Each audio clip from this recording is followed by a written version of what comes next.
Good evening. Yes, we are now in the evening part of the day, and I'm still out here transplanting my seedlings and cloned tomatoes and cabbage and everything else. So um, I ran out of some Epsom salt, and it's very important that you have Epsom salt, especially with your tomatoes. So I got some, and you'd want to make sure that it doesn't have any other flavor or scent in it. You want to just get the original one. And I've got my mixed ready soil here, potting soil, trial, multi vitamin soil as well. So these, I've been wanting to transplant these tomatoes. So these are things, if you find that your tomatoes are, or you want to start your tomatoes, just basically get a plant or squeeze your cherry tomatoes in some soil and you will develop a lot of tomatoes. So these are pretty much from cutting. Things that are like broken off or is way overgrown or just too tall, you can just put it in water, and that's exactly what I use is bottled water. I put rainwater in there and it could sit there. Just make sure you watch it that it's not getting low throughout the process. And there you go. Look at that roots. So this would have been dead. So just want to take a few leaves off you don't really need. And these ones are already starting another one there. So you'd want to make it focus more. That's what you get here at the cottage. People having a wonderful time. Anyhow, so I'm going to have it in my container. Oh, excuse me.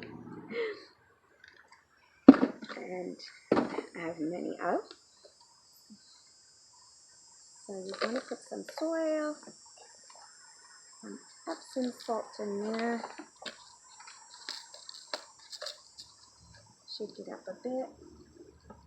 And I want to put 2 of my tomatoes there. Now even this is a little already too small. You should really bury it as much as you can.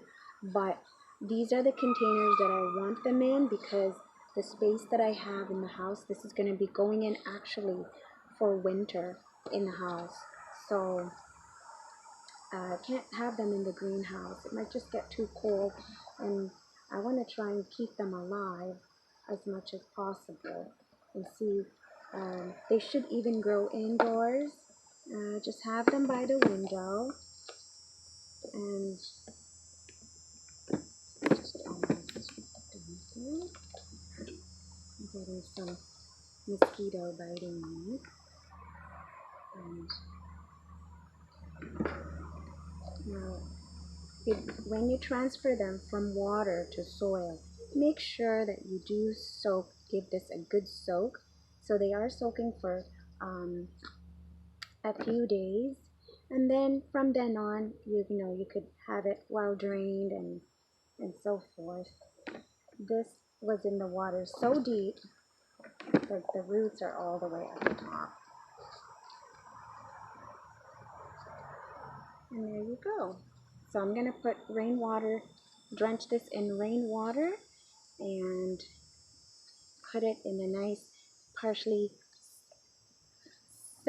shaded area so it doesn't scorch and it won't put it back in its place even where you were having it soaked. So they still get the same temperature without the shock, and that should do it just fine. There you are, a new plant right away. You don't have to always start by seeds. And I have another bundle over here from the water. So right there, I already have 1, 2, 3, 4 plants. So you don't want to put too much in one pot, but see, this one is just like that. Stick it in water, it will root. You won't lose anything at all. You can only win. So another pot I will do, and there's my tomatoes, abundance of them.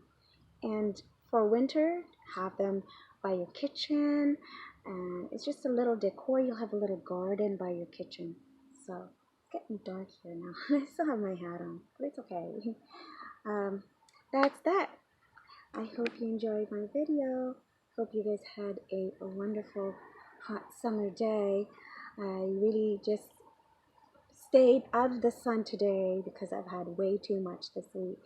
So being on the renovation site. Anyhow, have a good evening, and we'll see you next time on my next segment. Give me a thumbs up. Give me a suggestion on what you're doing or what you want tips on, or share your tips with me. And until then, have a good evening.